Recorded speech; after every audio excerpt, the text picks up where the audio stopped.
There. So this is what it looked like before I took it apart. And this is what it looks like now. It is in pieces. And it's a 2006 Gaggia GE. Now, I'm just going to find you some photos to catch you up. So this was the one group head. There's another group head. Very dirty. It was not working when I bought it. So I just started taking stuff off, starting with this top part. And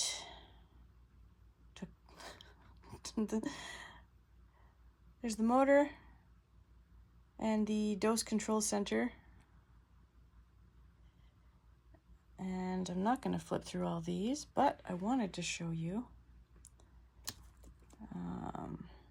This was broken, this thingy. Oops. It's like I guess the water level for the boiler. So obviously that breaks the closed system of water. And here is the boiler inside. So the first thing I did was work on these group heads.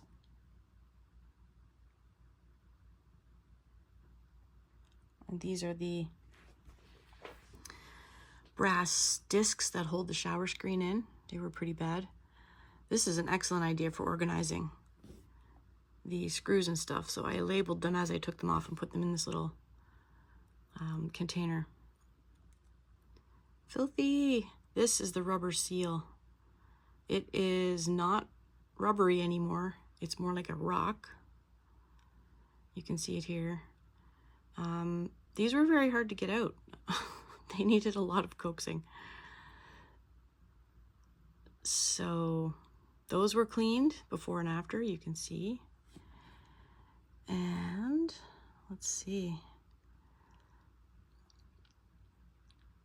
In order to get the rubber thingy out, so I did cleaning first, and then I had to screw this into the rubber after I drilled holes to kind of lift it out. It did leave a little scar on the metal below, but I couldn't really find another way to get that out. Then I basically chipped it out in pieces. You can see it coming out in pieces here. I used a lot of steel wool. I used a lot of vinegar. And there you can see the seal is out. And underneath it is quite dirty, so I soaked it and cleaned it up. That's not bad.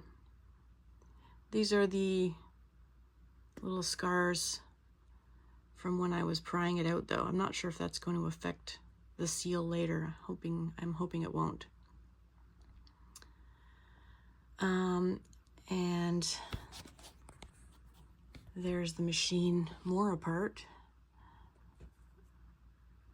The pressure gauge is also broken. These needles are just flopping around. So, and then there's a hot water thing there.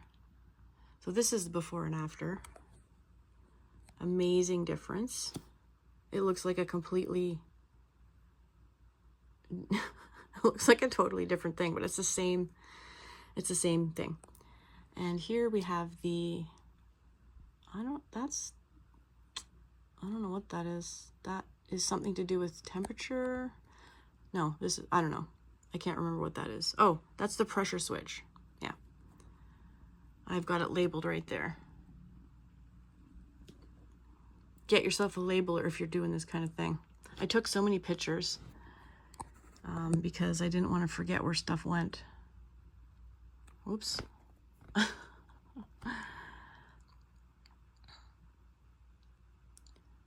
So, ooh, this is good. So there is the boiler.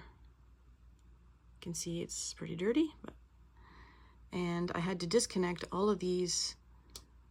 There were, I don't know, maybe 10, and the heating element goes inside here to disconnect all that stuff to get the boiler out.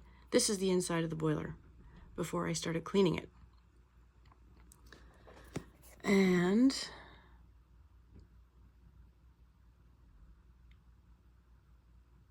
And this is me just taking photos of where everything goes. Boiler from the top there, and then the boiler's out. That's pretty cool. Pretty cool. So more cleaning. I did the second group head, got it nice and clean. Before and after. Pretty amazing difference. And there is a boiler photo here. So this is after 2 citric acid solution baths. You can see the top amount has come off. The scaling has come off the bottom, but this oxidation layer has not come off yet. And here is the installed screens. The screw's a little bit mangled, but it's not stripped yet, so I can still use it. Yeah, so now we're getting into, I reinstalled the group heads. There's both of them clean. Put the rubber seal on. And there they are installed.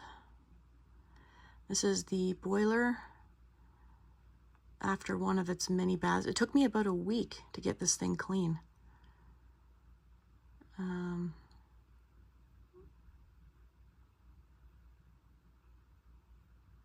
Then I started working on the handles. They were pretty dirty. So I soaked them. This is just filthy. And you can see they cleaned up nicely. Before and after shots. I did a bit of reassembly just for my own mental well-being. But I had to take it apart again, of course. And so this is the machine before, and this is how clean it is now. It's all shiny. Anyway, let's catch you up now to where we are. I have taken out most of the pipes, not all of them yet. This is a solenoid valve that needs to be replaced. And I'm going to get new silver braided lines. This is the water pump. So there's a lot of corrosion there. I bought a new water pump. Yeah. And now my boiler looks like that on the inside. So I'm hoping that's a good thing. And so that brings us up to date with the state of this machine right now.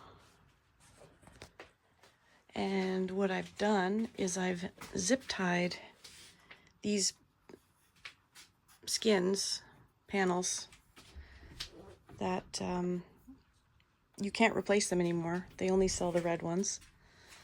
So one of them is broken. This one here is broken. This is the hot water button one, so I'm going to fix that as best I can. Hopefully we can get that to work.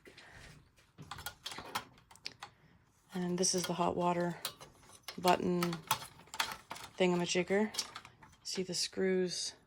The screws are broken. But this is the button for hot water. So I have to remove these pipes here. I haven't yet figured out what they are, but I've labeled everything as I figure out what it is. Put labels on stuff. I had to buy a new drip cup because this was missing and there was a lot of corrosion underneath back in here. You can sort of see it there. I'm still going to clean up the inside, but the drip cup is new. I have a hose that will drain, and I need to clean all of the pipes here, these valves and stuff. So that is next.